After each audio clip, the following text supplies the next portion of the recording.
Welcome again to all of you in my YouTube channel Physics Cafe by Manjeet Kaur. In today's video, we will discuss most important definitions of class 12th physics.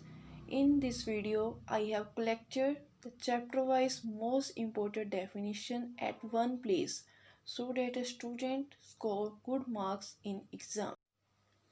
Our first definition is electrostatic. The electric charges developed cannot move from one part of the object to the other part. That means when we rub the object with each other, the charges are produced. But the charges cannot change their position, they stay at rest. So, when they don't move from one part of the object to the other part is called electrostatics or frictional electricity or static electricity. Our next definition is electric force. In addition to gravitational force, protons and electrons exert an extra force on each other is called electric force. As we all know, all the substances in the universe are made up of small particles which we call atoms. So atom is made up of electrons, protons and neutrons. So because of their masses, the particles exert gravitational force on each other. Because of this additional gravitational force, here protons and electrons exert an extra force on each other, which we call electric force. Our next definition is electric charge. The additional property of protons and electrons which give rise to electric force between them is called electric charge. Electric charge is a scalar quantity. A proton possesses positive charge while an electron possesses an equal negative charge.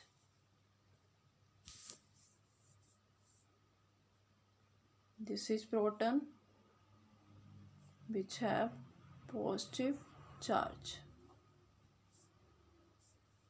and this is electron which is negatively charged. Electrostatic induction. The temporary electrification of a conductor when a charged body is brought near it is called electrostatic induction. That means if we have a charged body which is rubbed with any other object and is brought near an isolated conductor, it is found that charge of opposite kind is developed on the near end of the conductor and the charge of same kind on the far end. Here I show you this diagram. This is our conductor and this is glass rod which is rubbed with any other object. AB is end of conductor. When positively charged glass rod is brought near to the conductor AB, it attracts the free electrons present in this conductor. As a result, the electron accumulates at the near end A like this, and therefore this end becomes negatively charged. As the far end, which is V, becomes deficient of electrons, it acquires positive charge. The opposite kind of charges appear merely due to the redistribution of electrons in the conductor. This redistribution of electrons takes place instantaneously when the charged body is brought near the conductor. However, these charged bodies is moved away from the conductor, then the charge developed on its two ends gets disappear. That means when we move away the glass rod from the conductor, then the charges which are developed on the conductor are disappear from the conductor.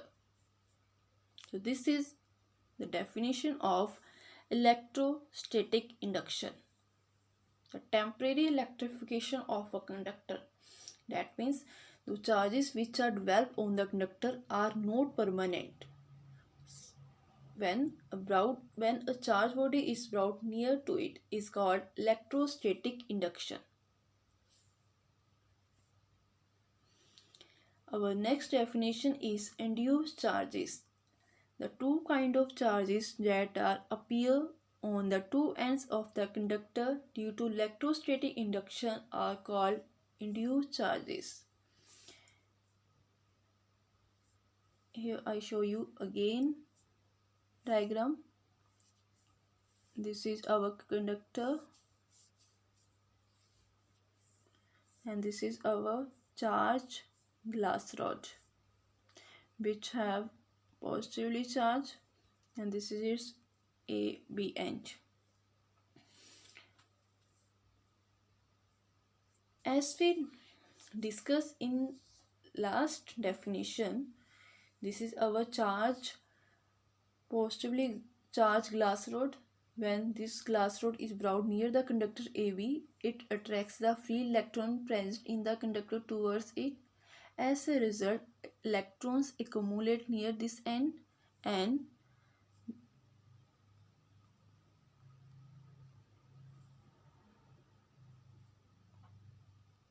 here positive charge. So as the electrons appear this end, that means this end will become negative charge and this end become positively charged. So these charges which are appear here is called induced charges. The two kinds of charges that appear on the two ends of the conductor due to electrostatic induction are called induced charges.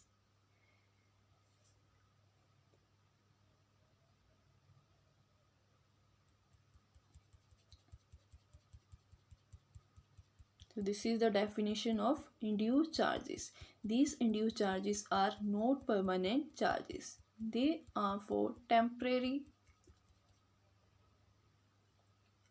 induction. Our next definition is quantization of charge. The fact that all observable charges are always some integral multiple of elementary charge is known as quantization of charge. That means the discrete nature of electric charges is usually not observable in actual practice. So, because the electric charges are very small,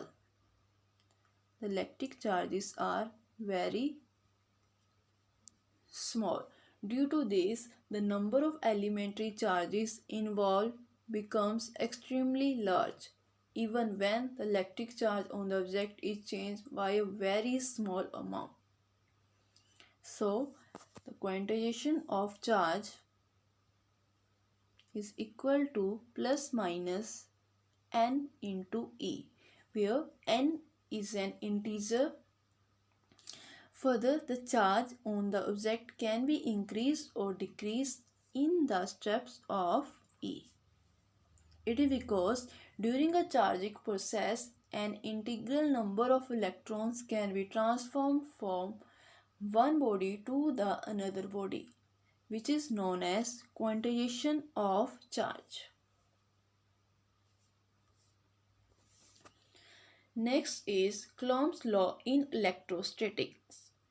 It states that two-point charges attract or repel each other with a force, which is directly proportional to the product of the magnitude of the charges and inversely proportional to the square of the distance between them is called Coulomb's law in electrostatics.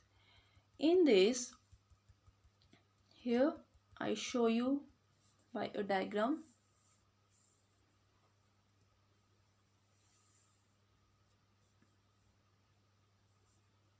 This is charge Q1 which is present at A, and this is charge Q2 which is present at V, and this is force, and the distance between them is R. So according to definition, consider this is our two charges Q1 and Q2 present at points A and B. So it states that 2-point charges attract or repel each other. Attract that time when we have unlike charges, and repel that time when we have equal charges. So with the force which is directly proportional to the magnitude of the charges, that means Q1 into Q2, and inversely proportional to the square of the distance between them, that means F proportional to 1 upon R square. So combine both these equations, we get F is proportional to Q1 Q2 upon R square. So this is the definition of Coulomb's law in electrostatics. That means we have two charges which are present at its two ends. So force which is directly proportional to the magnitude of the charges and inversely proportional to the square of the distance between them is called Coulomb's law in electrostatics. Now, central force. A force which acts along the line joining the center of the two interacting objects is called a central force. This is our diagram. This is force. This is charge Q1 act at point A, and this is charge Q2 acts at point B, and the distance between them is R. So according to definition, a force which acts along the line joining the centers of the two interacting objects is called a central force. As we all know, a force is repulsive in nature when the same kind of charges are present like this, and the force is repulsive if the force is repulsive when the same kind of charges are present at its two ends, and the force is attractive in nature when the opposite charges are present at its both ends. And in electrostatic force between two charges is central in nature. Now, our next definition is dielectric constant. It is defined as the ratio of the force between two charges placed at a certain distance apart in air to the force between the same two charges placed the same distance apart in that medium is called dielectric constant. That means the force between two charges placed at a distance apart in air. That means F air value is 1 upon 4 pi epsilon Q1 Q2 upon R, and The same two charges placed the same distance apart in the medium. That means the medium is water, which have value 1 upon 4 pi epsilon q1 q2 upon r square. So the ratio of F air upon F water is called dielectric constant or relative permeability of a medium. That means the ratio of epsilon upon epsilon naught is called epsilon naught. That means the ratio of the force between the two charges placed at the same distance apart in air to the between the same two charges placed the same distance apart in the medium is called dielectric constant or a relative permeability of a medium. The two charges situated at a certain distance apart exert maximum force on each other when they are placed in air. In a dielectric medium, the force between the two charges always decreases. Our next definition is principle of superposition.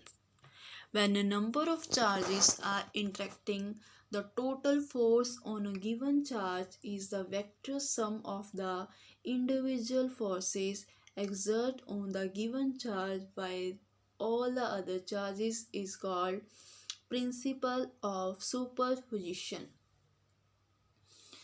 Here we have diagram in which we have n point charges Q1, Q2, Q3, Qn and so on are distributed in a space in a discrete manner. The charges are interacting with each other, so the force which are act on these charges, this is let's say Q1 due to the other charges. If the charges Q2, Q3, Qn exert force F12, F13 and F1n. So according to principle of superposition, the total force which is F1 is equal to F vector F12 vector plus F13 vector plus F14 vector plus and so on F1n vector. That means the distance between the charges are which will be denoted by R12, R13, R1n and so on. So the force on the charges are equal to the net force. Our next definition is electric field. Electric field due to a charge is the space around the charge when two charges are placed at a distance apart. They exert force on each other. That means when we have two charges which are placed at a certain distance between them, they exert force on each other. This force is called electric field. This field which generate because of these two charges is called electric field.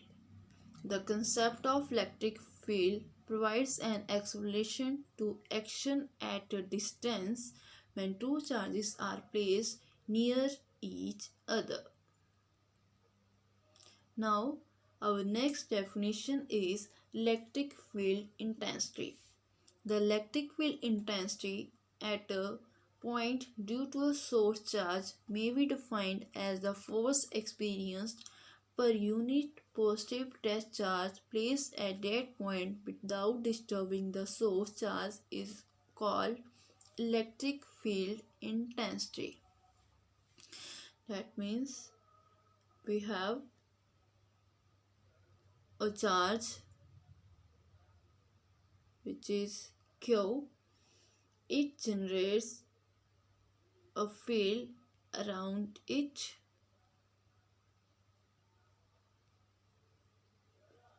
and this field which is generated, there is another charge generated which is Q naught, is called its test charge, is placed in the electric field produced by the source charge which is Q. The electric field exerts force on it. So according to definition, the electric field intensity is equals to the force experienced per unit positive test charge placed at that point without disturbing the source charge. So, electric field intensity is also called the strength of electric field.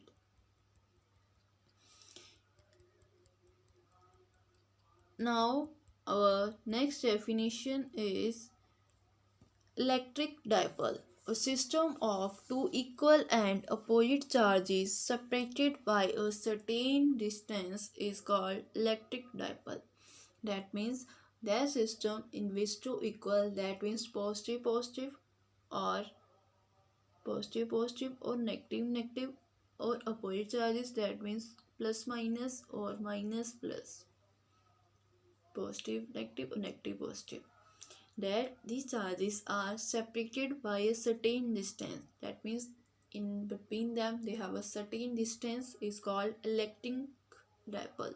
In figure we have negative charge present at point A and here is positive charge present at point B, and the distance between these unlike charges is 2A. So, a system of two equal and opposite charges separated by a certain distance is called an electric dipole. Now, our next definition is electric dipole moment.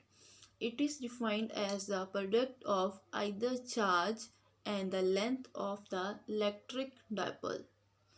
Here we have a diagram.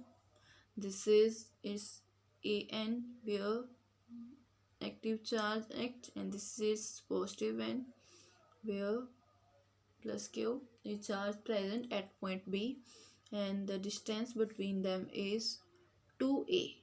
So according to definition, the electric dipole is the product of charge and the distance between them. Either charge, that means it may be positive, it may be negative, and the distance between them, that means 2A. So it is noted by electric dipole moment is noted by P vector, which has the same direction as of the 2A, and its SI unit is coulomb meter. Its SI unit is coulomb meter, which is C into M. So basically the electric dipole moment is the product of either charge which may be positive or which may be negative and the length of the electric dipole. It is denoted by P vector. Our next definition is electric flux. The electric flux through a surface held inside an electric field represents the total number of electric lines or forces crossing the surface in a direction normal to the surface. That means we have a surface like this. This number of lines crossing that surface is a direction normal to the surface. crossing the surface in direction normal to the surface. Here we have a figure in which we have a surface S which is placed inside electric field of intensity E, and the surface area S has a small element which is ds vector. ds on the surface S, the elementary area ds can be represented by vector ds vector, which is directed normal to the area element ds. This is, and this electric field E makes angle theta with the area vector ds. That means that surface inside an electric field represents the total number of electric line of forces. These lines which are crossing that surface is direction normal to the surface is called electric flux. Now our next definition is Gauss theorem. It states that the total electric flux through a closed surface enclosing a charge is equal to 1 upon epsilon naught times the magnitude of the charge enclosed. That means circle integral of S vector E vector dot ds vector is equal to q upon epsilon naught. That means if a closed surface enclosing a charge, then surface integral of the electric field over the closed surface is equal to 1 upon epsilon naught times the charge enclosed. Now our next definition is Gaussian surface. Gaussian surface around a charge distribution is a closed surface such that the electric field intensity at all points on the surface is same and the electric flux through the surface is along normal to the surface.